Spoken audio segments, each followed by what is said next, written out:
ସୁପ୍ରଭାତମ୍। ଆଜିର ପଞ୍ଚାଙ୍ଗ ଓ ଅମୃତ ବଚନ। ଶୁଭ ସକାଳ। ଆଜି ଦିନର ପଞ୍ଚାଙ୍ଗ। ଆଜି ଶ୍ରୀ ଶ୍ୱେତବରାହ କଳ୍ପର ବୈବସ୍ୱତ ମନ୍ୱନ୍ତର ଦ୍ୱିତୀୟ ପରାର୍ଦ୍ଧ ଦକ୍ଷିଣାୟନ ଶରତ ଋତୁ ଭାଦ୍ରବ ମାସ ଶୁକ୍ଳପକ୍ଷ ଦ୍ୱାଦଶୀ ତିଥି ରବିବାର ଯୁଗାବ୍ଦ 5126 ବିକ୍ରମ ସମ୍ବତ 2081 ସେପ୍ଟେମ୍ବର ମାସର 15 ତାରିଖ। ଆଜି ଦିନଟି ସମସ୍ତଙ୍କ ପାଇଁ ମଙ୍ଗଳମୟ ହେଉ, ଈଶ୍ୱରଙ୍କ ନିକଟରେ ବିନମ୍ର ପ୍ରାର୍ଥନା।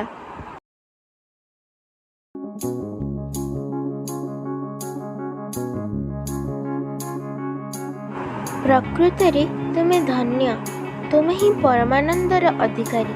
କାରଣ ମାନବ ହେଉଛି ଜୀବଜଗତର ଶ୍ରେଷ୍ଠ ପ୍ରାଣୀ ଓ ଅନେକ ଜନ୍ମର ଫଳସ୍ୱରୂପ ସେ ଏହି ଦେବଦୁର୍ଲଭ ପୁଣ୍ୟ ଶରୀର ଲାଭ କରିଛି।